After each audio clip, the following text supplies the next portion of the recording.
ধরো দেশে কেমন একটু উঁচু কর উঁচু কর উঁচু কর। এই নৌকা চরে বেঁধে যাচ্ছে, কি অবস্থা হয়েছে দেখুন। আর একটা চাক আসতেছে।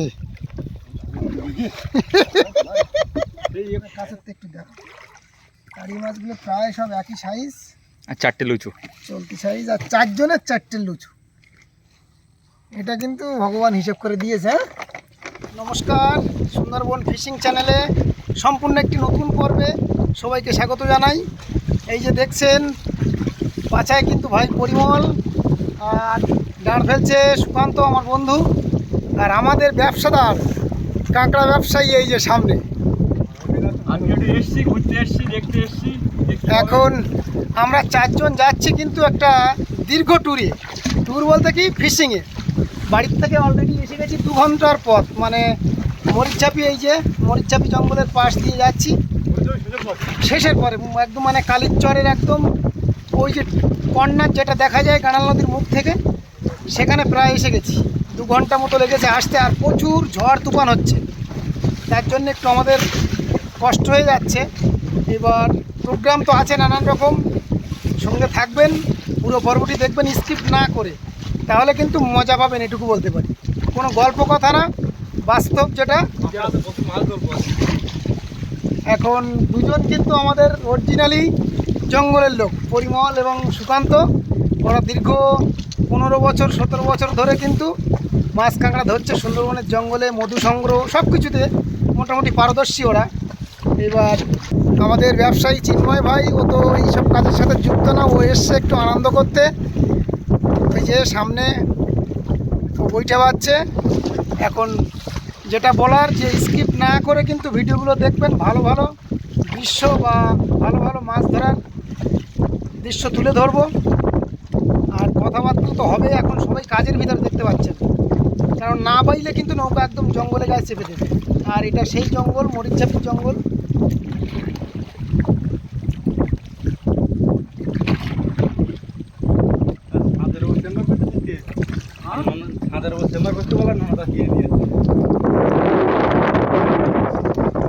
আমরা যখন নদীটা পাড়ি দিই, মানে আমাদের ওই বাম পাড়ের থেকে, পীরখালির পাড়ের থেকে মরিচঝাপির পাড়ে যখন আড়ে আসি, মানে সত্যি কথা কি দেখানোর ইচ্ছা হয়েছিল, কিন্তু ওই মুহূর্তে এমন পরিবেশ, ফোন বের করার সাহসই হচ্ছিল না। নৌকায় তো জল তুলে দিচ্ছে, 3 জন নৌকা বাইতে হচ্ছে, আর একজন জল ছিঁচতে হচ্ছে। সে এক ভয়াবহ পরিবেশ। ফোন কিন্তু আমার ছিল, পরিমলের ছিল, চিন্ময় ভাইয়ের ছিল, সব প্যাকেটিং করে রেখেছিলাম। যদি কিছু হয়ে যায় মোটামুটি ফোনগুলো অন্তত বেঁচে যাবে। যাই হোক, এই পারে এসে হাওয়াটা আমাদের একটু কম লাগছে। বহুদিন পর কিন্তু পরিমল ভাইয়ের সঙ্গ আজকে মানে আমরা পেলাম, আর আপনারাও দেখতে পাচ্ছেন, কারণ ও এখন সিজনারি কাঁকড়া ধরা শুরু করেছে। গত বছর তো টানা খেপির নৌকায় কাজ করেছে। আর সেই কালিচরে গিয়েছিলাম ভুবনদাকে নিয়ে, পরিমল মনে আছে?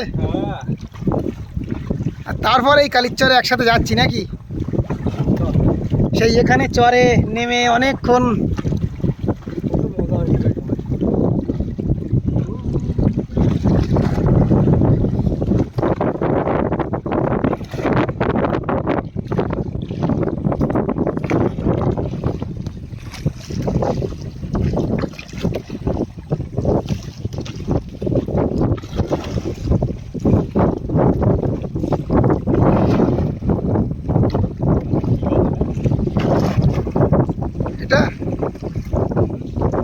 কাঁকড়া এই গাছটা ধুদুল গাছ।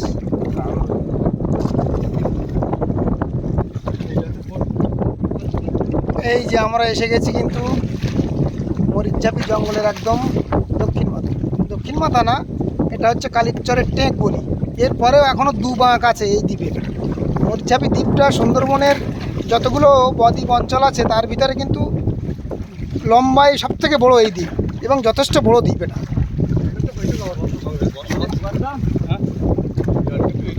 কি পরিমল, এখানে সব গাছ পড়ে গেল কবে?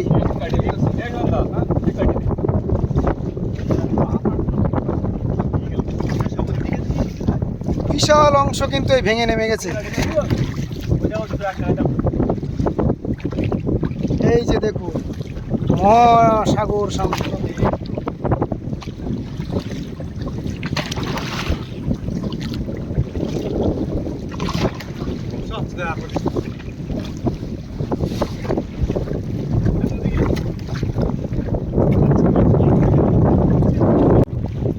একটা ছোট্ট খাল ঢুকে গেছে। এই খালটা কিন্তু মমতা খাল নামে পরিচিত। এখন যাই হোক, সেই ইতিহাস এখন বলবো না, যেহেতু আমরা মারখামারে আছি।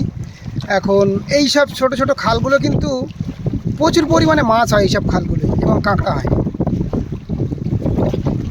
আর আমরা মোটামুটি যেখানে যাব প্রায় এসে গেছি, আর অল্প একটুখানি গেলেই আমাদের গন্তব্যস্থলে কিন্তু আমরা পৌঁছে যাচ্ছি। একটু দেখাই, ওই সামনে ওই ভাঙনটার সামনে যেটা বড় খাল আছে একটা,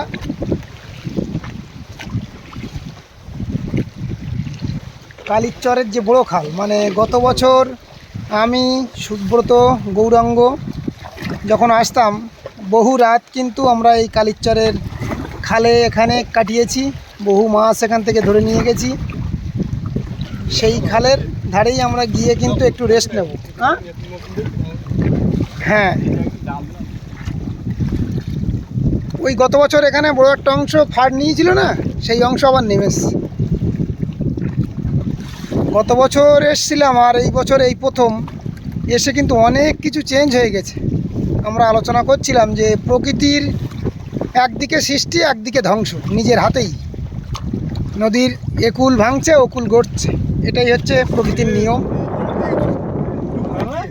ভয় করেছি আমরা, মানে নৌকার তলা দিয়ে গিয়ে ওই সামনে ওখানে উঠেছে, আমার পিঠের ধার দিয়ে। আমি বলি কি জীবনে এরকম একটা ঘটনার সম্মুখীন এই প্রথম হলাম। আমি ভাবছি নৌকায় পড়ে নাকি। এই এই এই পারে ছিল, ডান পারে চরেখানায় ছিল।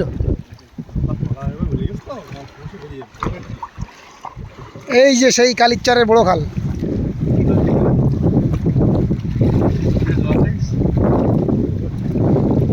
এই খালে প্রচুর মাছ ধরেছি এবং বহু রাত এখানে কিন্তু কাটিয়েছি।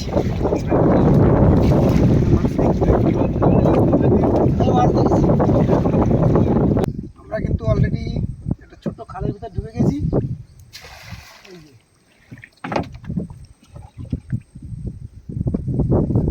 খালের মুখে কিন্তু মনোফিল জাল, যেটা এক আঙুল ঢুকবে, ওই রকম ফাঁসের জাল।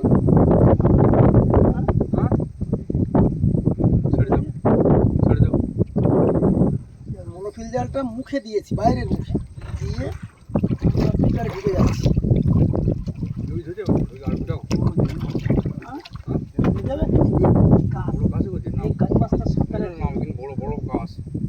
সাবধানে বলো পরিমাণ। জল কতটা?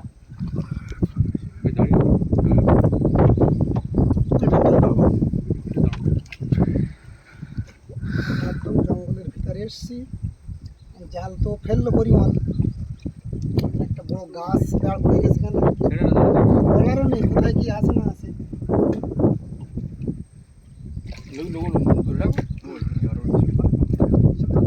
সাবধানে থাকিস।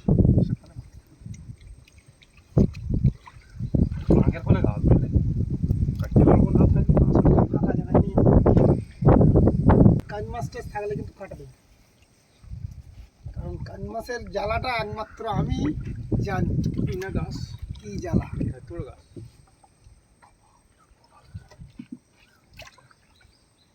গাছের ডাল এসে পুড়ে গিয়ে গাছ তারপরে জাল লাগানো ছিঁড়ি ধরো।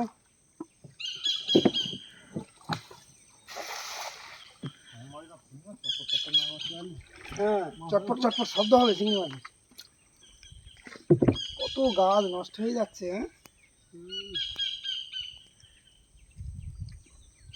জঙ্গলের ভিতরে আসলে দেখা যায় এইসব দৃশ্যগুলো। বলেছে চেটাং চেটাং শব্দ হচ্ছে। খালের আগায় কিন্তু স্বাভাবিক টাইমে আসলে জালে চিংড়ি মাছ পড়লে চেটাং চেটাং শব্দ হবে।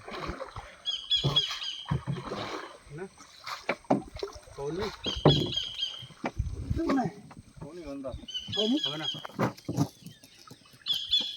এইরকম অন্তত পড়লে কেমন ফেলা যাবে, মানে এখান থেকে ফেলা যাবে। চামড়া 10টা পড়ে সুকান্ত যতই হোক যে মাঝি ভাই নৌকা বাচ্ছে কষ্ট করছে তার অন্তত রিপোর্টটা দিতে হবে। রিপোর্ট না দিলে তার ইচ্ছাটা কিন্তু প্রবল হবে না।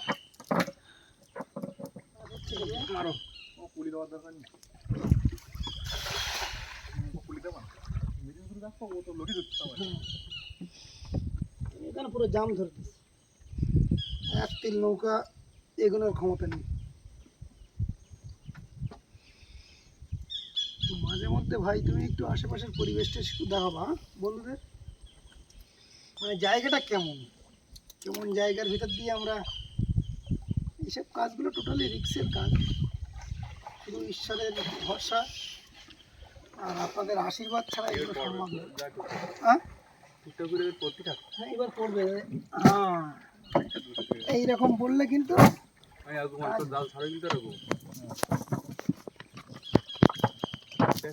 আগের কেমনের থেকে এবার বেশি পড়বে।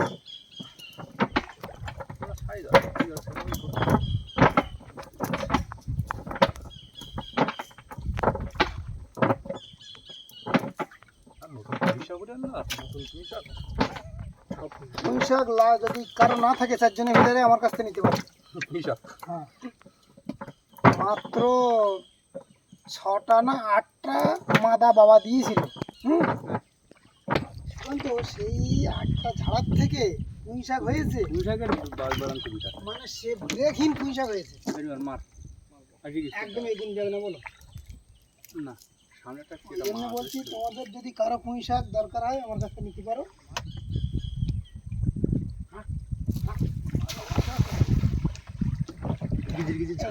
সেই শব্দটা হয়েছে করে একটা শব্দ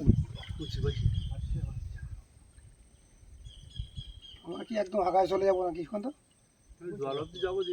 শুধু নৌকা চলবে, মানে মেন নদীর মুখ থেকে কিন্তু অলরেডি 1 কিলোমিটার ভিতরে ঢুকে গেছি আমরা। এইবার ভিডিও করতে বলছে পরিবার, জুম করি নাকি?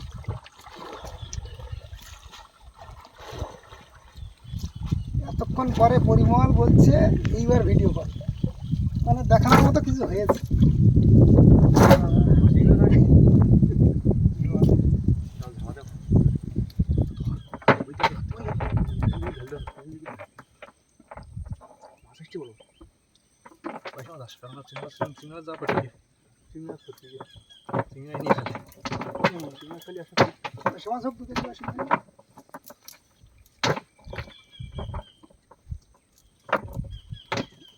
দেখা যাচ্ছে তো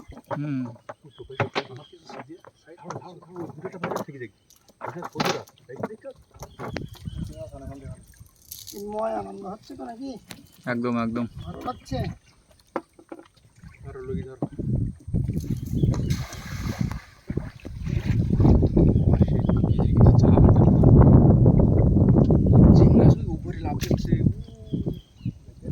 ধরবো টানা দেয় যেহেতু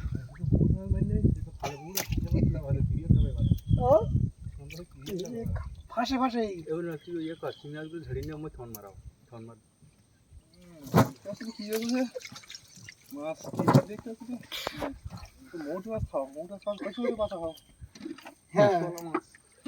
সারাদিন বাবু মোটা মাছ ধরা চিংড়ি মাছ লাভ দিচ্ছে উপরে ছিল না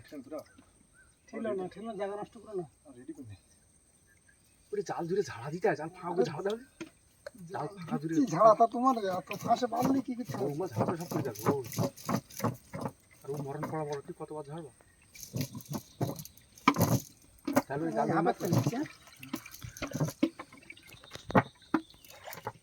একটু ভালোভাবে দেখাচ্ছি তো সব গাংমৌটি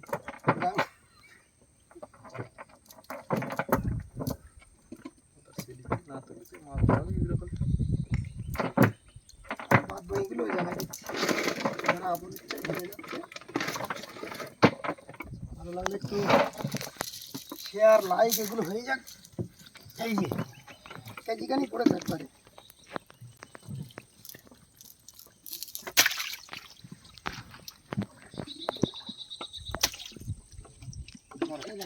এরকম পড়বে। খবর কি? খবর খুব ভালো, একটা জাল ফেলছিলাম খালের মাঝখানে। আমি নৌকাটি তো ঘুরি দেখাই।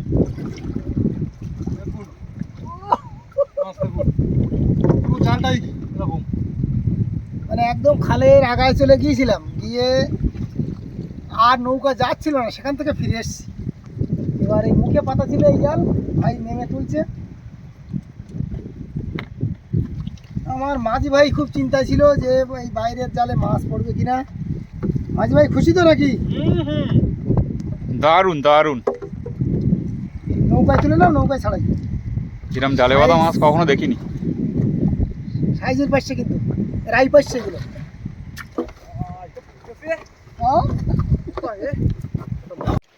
চিন্ময় ভাই কিন্তু এই যে ক্রিম রোল নিয়ে এসেছিল, একটু টিফিন করে নিচ্ছি। মাছ ধরেছি প্রচুর, আর বিশাল একটা বৃষ্টি হয়ে গেল। মানে কি বলি, মুষলধারে বৃষ্টি। শুধু খালের থেকে জল নামছে, একটু দেখুন। মানে গেটের খালের থেকে যেমন জল বেরোয়, সেই রকম জল বেরোচ্ছে। টোটালি জঙ্গলের জল খাল দিয়ে বেরিয়ে আসছে। ওই চরের উপর দিয়েও জল আসছে তো।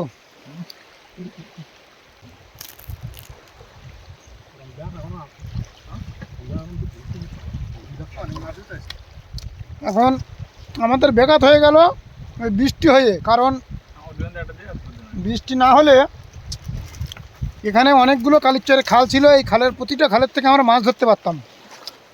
এখন এত হারে জল বেরিয়ে আসছে যে ওই মাছ কোথায় যে চলে যাচ্ছে ঠিক নেই। একটু দেখাই, তারপর আবার কথা বলছি। খালের থেকে জল বেরিয়ে আসছে, একটু দেখুন। এবং এই যে চরের উপর দিয়ে জল আসছে, টোটালি এরকম জঙ্গলের থেকে জল বেরিয়ে আসছে।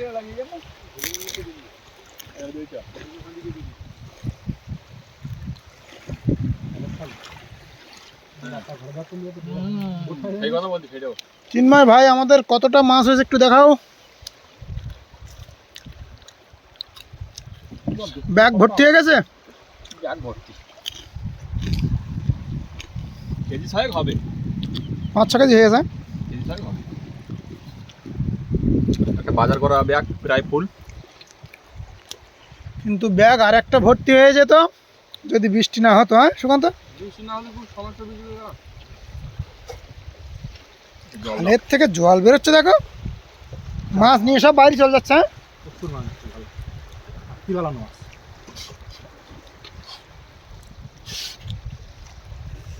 বৃষ্টি না হলে আজকে টার্গেট কেমন হতো মনে হয়? 10 কেজি। 10 কেজি 6 কেজির কাছাকাছি তো হয়ে গিয়েছে হ্যাঁ, আপাতত। ডবল হতো ওটা। একটা খাল থেকে মেরেছিল এই এক ব্যাগ, হ্যাঁ, একটা খালের মাছ ওটা। শুধু একটা খাল থেকে আলাম। আর এই খালটায়, ওই সামনের খালটায় তো দুটো খেমন মারা হলো জাস্ট। আমাদের বাড়ির ধারের গেটে ঠিক সেম এইভাবে জল বেরোয়।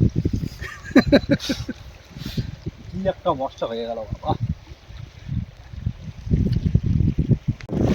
আমরা ছিলাম ওই সামনে ওই জঙ্গলের পাড়ে, কালিচর। ওখান থেকে মাছ ধরে আমরা চলে আসছি। কি করে দেখাই, সহজে দেখানো যাবে না, একটু দেরি হবে। কেননা গাড়াল নদী, বিশাল বড় নদী। গাড়াল নদীর মিডিলে আমরা এখন, ওই পারে যাব আমরা। মানে ওটা হচ্ছে পীরখালি জঙ্গলের পার, গাড়াল নদীর ডান পার। আর এই দিকটা কিন্তু আমাদের বাড়ির দিকে গেছে।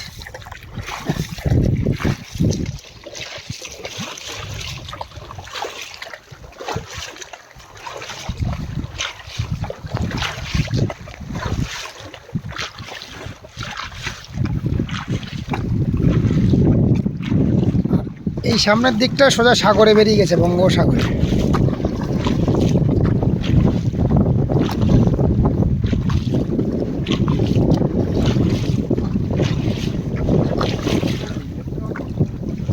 আর এই যে ডান পার, এটা আরও একটা দ্বীপ। এটা হচ্ছে দক্ষিণ ছেঁড়া বলে, মানে এখান থেকে একটা নদী ঢুকে গেছে এই যে ডান পাশে, ওই নদীর ডান পার হচ্ছে তীরখালি আর বাম পার দক্ষিণ ছেঁড়া, এবং ভিতরে ঢুকে বিভিন্ন নাম আছে বিভিন্ন অংশে। আর প্রচুর তো বৃষ্টি হচ্ছে, তার জন্যে মধ্যে অনেক অংশ অনেক ভালো ভালো দৃশ্য কিন্তু দেখাতে পারিনি, মাছ ধরার দৃশ্য। আবার একটা মেঘ কিন্তু উঠেছে ওই,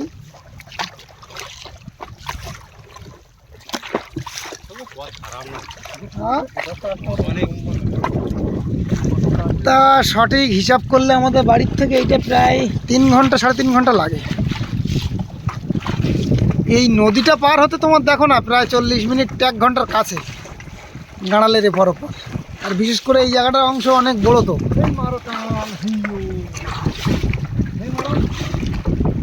আমরা ছেঁড়ার চরের পারে এসে গেছি, এসে কিন্তু এই যে মনোফিল জাল টানা দিচ্ছে কিন্তু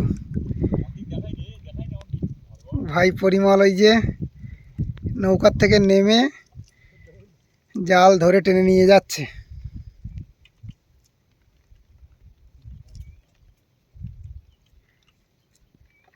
ওই জালের মাথা কিন্তু ওই বাইরে,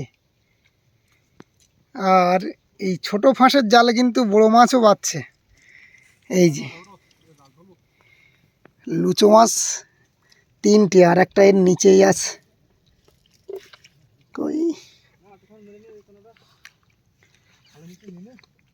এই যে জ্যান্ত মাছ, একদম মাছ হয়েছে কিন্তু ভালোই মাছ হয়েছে। সাদা মাছ চিংড়ি মাছ সব একসাথেই আছে, এই জন্যে ঠিকঠাক দেখা যাচ্ছে না। বাড়ি গিয়ে তো অবশ্যই দেখাবো কত রকমের মাছ পেলাম। এই যে তেড়ে মাছ হয়েছে প্রচুর, যেগুলো গুড় জাওয়ালি বলি আমরা। ও লুচু এই তো এখানে নাকি না। আর পার্শে মাছের সাইজগুলো দেখুন কেমন। ও একটু উঁচু কর উঁচু কর উঁচু কর। এই নৌকা চরে বেঁধে যাচ্ছি, কি অবস্থা হয়েছে দেখুন। ও ফাঁসে ফাঁসে হয়ে গেছে খয়রা মাছ।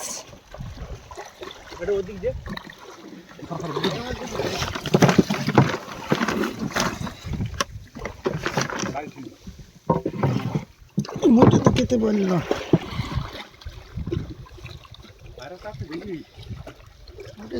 ও আর একটা চাক আসতেছে।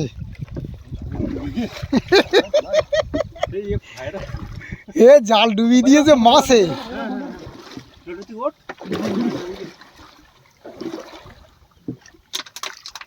দেখুন অবস্থা দেখুন, এই মাছ দেখুন শুধু মাছ আর মাছ, বিরাট মাছ। এই মাছ ছাড়াতে গিয়ে তো একদিন লেগে যাবে।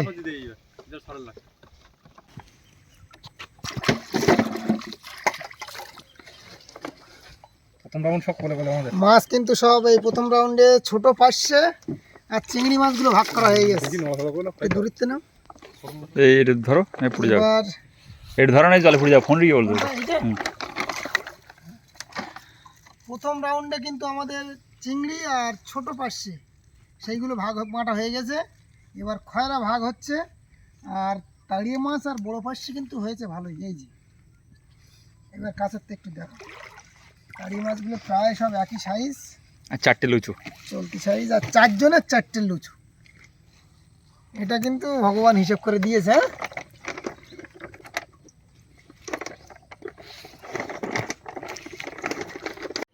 বর্ষার বাবা এই মাত্র মাছ ধরে বাড়ি চলে আসলো, এখন কি মাছ পেয়েছে দেখি।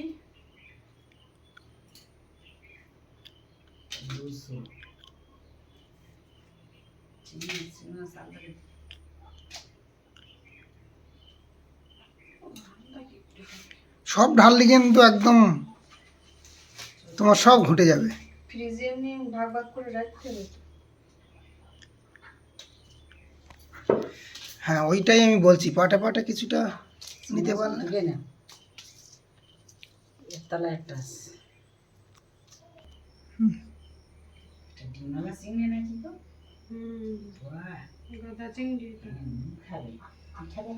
মাছ সব বেছে নেওয়া হয়ে গেছে, আর অনেকটা করে মাছ কিন্তু ভাগ হয়েছে, প্রায় 3 কেজির মতো। এবার 4 জন গিয়েছে মানে বুঝুন কতটা করে মাছ ভাগে হয়েছে। মেন কথা এই রকম মাছ যদি 4 জনের মাছ এক জায়গায় মানে দেখতে পেতাম তাকে কতটা মাছ, প্রচুর মাছ কিন্তু।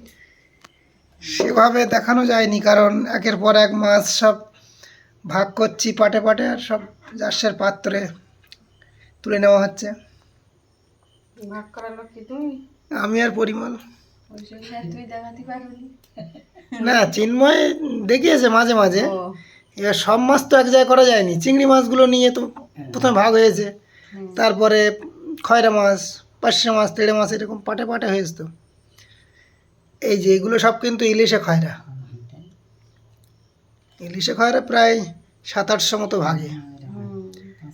আর এই যে তেড়ে মাছ, এর ভিতরে কিছু পার্শে মাছ আছে, একটা লুচো আছে। এই যে মাঝারি আর ছোট্ট পার্শে, এই পার্শে 200 টাকা 250 টাকা কেজি আমরা কিনে খেয়েছি। আর এই যে আসল মাছটা, এই চিংড়ি যেটা দরকার খুব, পুঁই শাক খেতে হবে বাঙালি। পুঁই শাক আর কচু শাক খেয়ে নিতে হবে চিংড়ি মাছ। এখন মাছ কাটতে হবে, আর প্রচুর তো মাছ কেটেও পারবো না, মানে 2 দিন না মাছ মারলেও চলবে। হ্যাঁ, এই মাছ কাটতে কাটতে 2 দিন লেগে যাবে। এখন অনেক মাছ কাটতে হবে, রান্না করতে হবে, খাওয়া দাওয়া হবে। আর আজকের পর্বটি এখানেই শেষ করছি। পর্বটি কেমন লাগলো অবশ্যই কমেন্টে জানাবেন। যদি ভালো লেগে থাকে লাইক শেয়ার করবেন। আর এখনই যারা আমাদের চ্যানেলটি সাবস্ক্রাইব করেননি, প্লিজ চ্যানেলটি সাবস্ক্রাইব করে আমাদের পাশে থাকবেন। আপনারা সবাই ভালো থাকবেন, সুস্থ থাকবেন। দেখা হচ্ছে আগামী পর্বে।